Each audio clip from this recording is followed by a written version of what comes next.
Hello friends, welcome to secret of சமையல். இன்றைக்கி நம்மளோட சேனலில் நாம் செய்ய போகிறது இப்போ கொஞ்சம் நாளாக வைரலாக போயிட்டுருக்கிற துபாய் குனாஃபா சாக்லேட் தான் நம்ம செய்ய போகிறோம். இதுக்கு வந்துட்டு மோல்டு இல்லை அப்படின்லாம் நீங்கள் கவலைப்பட தேவையில்லை. நம்ம வீட்டில் இருக்கிறத வச்சு நம்ம செய்யலாம். பிஸ்கட் பேக்கெட்ஸ்லாம் இந்த மாதிரி ஹோல்டர் மாதிரி வரும்ல ஒரு பிளாஸ்டிக்கில், அதை வச்சு நீங்கள் செய்யலாம். இல்லை அதுவும் இல்லைன்னா ஜஸ்ட் உருண்டை பிடிச்சிட்டு நீங்கள் சாக்லேட்டை டிப் பண்ணி எடுக்கலாம். நீலவட்டில் உருட்டிட்டும் நீங்கள் வந்து சாக்லேட் டிப் பண்ணி எடுக்கலாம். அப்போவுமே அது ரொம்ப நல்லாயிருக்கும். இது வந்து செம்ம டேஸ்ட்டாக இருந்துச்சு. நானும் இதான் ஃபஸ்ட் டைம் ட்ரை பண்ணேன். ரொம்பவே நல்லா இருந்துச்சு. சரி வாங்க, டிலே இப்போ நம்ம வீடியோக்குள்ளே போயிடலாம். இந்த செம்ம டேஸ்டியான வைரல் துபாய் குனாஃபா சாக்லேட் எப்படி செய்யலான்னு பார்க்கலாம் வாங்க. ஒரு மிக்ஸி ஜார் எடுத்துக்கோங்க. இதில் வந்து ஒரு 50 கிராம் அளவுக்கு நம்ம பிஸ்தா சேர்த்திக்க போகிறோம்.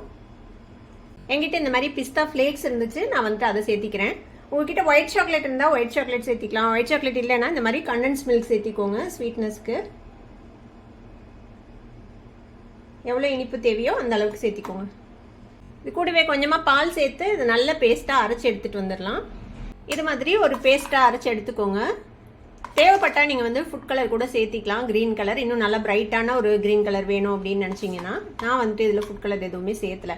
கொஞ்ச நேரம் ஊற வச்சு அரைச்சிங்கனாலும் இந்த க்ரீன் கலர் இன்னும் கொஞ்சம் என்ஹான்ஸ் ஆகி கிடைக்கும். உங்கள்கிட்ட டைம் இருந்துச்சுன்னா பிஸ்தாவை வந்து கொஞ்சம் நேரம் தண்ணியில் ஊற போட்டு அதுக்கப்புறமேட்டு அரைச்சி எடுத்துக்கோங்க. ஒரு பேன் அடுப்பில் வச்சுக்கோங்க. இதில் கொஞ்சமாக பட்டர் சேர்த்திக்கலாம். இந்த குனாஃபா சாக்லேட்டுக்கு வந்து ஆக்சுவலாக அந்த குனாஃபா டவ் யூஸ் பண்ணுவாங்க. நம்மக்கிட்ட அது இல்லை. அதுக்கு பதிலாக இந்த மெல்லிஸு சேமியா யூஸ் பண்ண போகிறோம். இந்த சேமியா வந்துட்டு ரம்ஜான் டைமில் கிடைக்கும். இது வந்து ஏற்கனவே வறுத்த சேமியா தான். ஆனால் நம்ம இதை வந்து திரும்பவும் நம்ம வறுத்துக்கு போகிறோம் வெண்ணெயில் போட்டு. இது வந்து நம்ம நார்மல் சேமியாவை விட நல்லாவே மெல்லிஸாக இருக்கும். இதை வச்சு தான் வந்து ரம்ஜான் டைமில் அவங்க வந்துட்டு கீர் செய்வாங்க, பாயசம் மாதிரி ஒரு ஐட்டம் செய்வாங்க. இதை வந்துட்டு நம்ம வெண்ணெயில் வறுத்து எடுத்துக்கலாம். ஃப்ளேமை கம்மி பண்ணி வச்சுக்கோங்க, இல்லைனா வேகமாக இது வந்துட்டு தீஞ்சு போயிடும். இது ஆல்ரெடி வறுத்த சேமியா அப்படிங்கிறதுனால உங்களுக்கு டக்குன்னு தெரியாது இது வறுப்பட்டுருச்சா இல்லையான்னு. அதனால கொஞ்சம் லோ ஃப்ளேமில் வச்சுட்டு பொறுமையாக வறுத்துக்கோங்க. ஒரு 2-3 நிமிஷம் வறுத்திங்கனாலே இது வந்து நல்லா வறுப்பட்டும். இப்போ பார்த்தீங்கன்னா தெரியும், கலர் வந்துட்டு நல்லா சேஞ்ச் ஆயிடுச்சு பாருங்கள். இப்போ இந்த ஸ்டேஜில் நம்ம அரைச்சி வச்சுருக்கிறோம்ல அந்த பிஸ்தா பேஸ்ட்டு, அதை வந்துட்டு இதில் சேர்த்திக்கலாம்.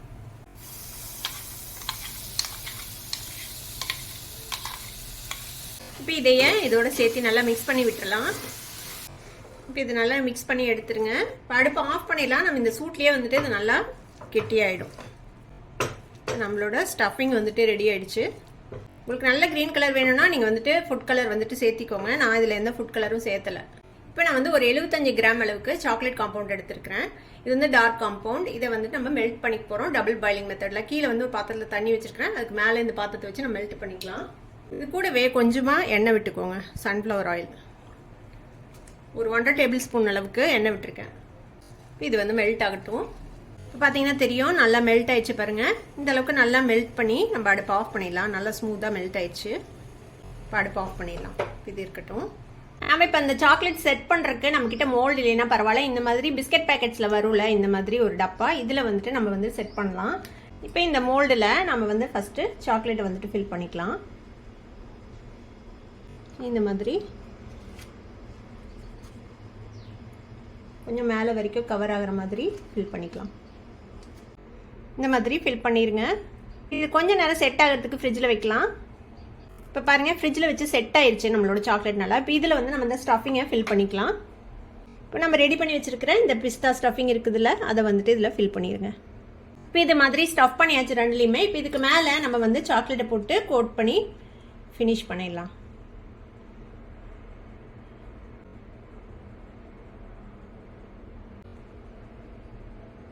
வந்து நல்லா இந்த மாதிரி கோட் பண்ணிடுங்க, எங்கேயும் கேப் இல்லாத மாதிரி.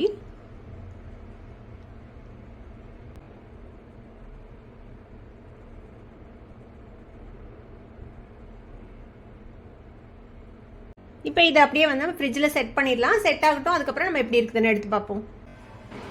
இப்போ 2 மணி நேரம் ஃப்ரிட்ஜில் செட் ஆனதுக்கப்புறம் எடுத்து டீமோல்ட் பண்ணியாச்சு. நம்மளோட குனாஃபா சாக்லேட் இப்படி தான் இருந்துச்சு பாருங்கள். அழகாக வந்திருக்குது அந்த மோல்டுலேருந்து எடுத்தது. இந்த மாதிரி மோல்டு இல்லைன்னா நீங்கள் வந்து நார்மலாகவே நீங்கள் உருட்டிட்டு ஜஸ்ட்டு சாக்லேட்டில் டிப் பண்ணி எடுத்திங்கனாலுமே அது ரொம்பவே நல்லாயிருக்கும். அந்த மாதிரியும் பாருங்கள் நான் செஞ்சுருக்கேன். அதுவுமே ரொம்ப நல்லா இருந்தது. டேஸ்ட் வந்து சூப்பராக இருந்துச்சு. கண்டிப்பாக ட்ரை பண்ணி பாருங்கள். ட்ரை பண்ணி பார்த்துட்டு எப்படி இருந்தது அப்படின்னு கமெண்ட்ஸில் ஃபீட்பேக் கொடுங்க. இந்த வீடியோ உங்களுக்கு பிடிச்சிருந்ததுன்னா சப்ஸ்கிரைப் பண்ணுங்கள். பக்கத்தில் இருக்கிற பெல் ஐக்கானை கிளிக் பண்ணுங்கள். அப்போ தான் ஃபியூச்சர் நோட்டிஃபிகேஷன்ஸ் உங்களுக்கு உடனே வந்து சேரும். லைக் பண்ணுங்கள், ஷேர் பண்ணுங்கள். தேங்க்யூ ஃபார் வாட்சிங் this video viewers. Bye bye.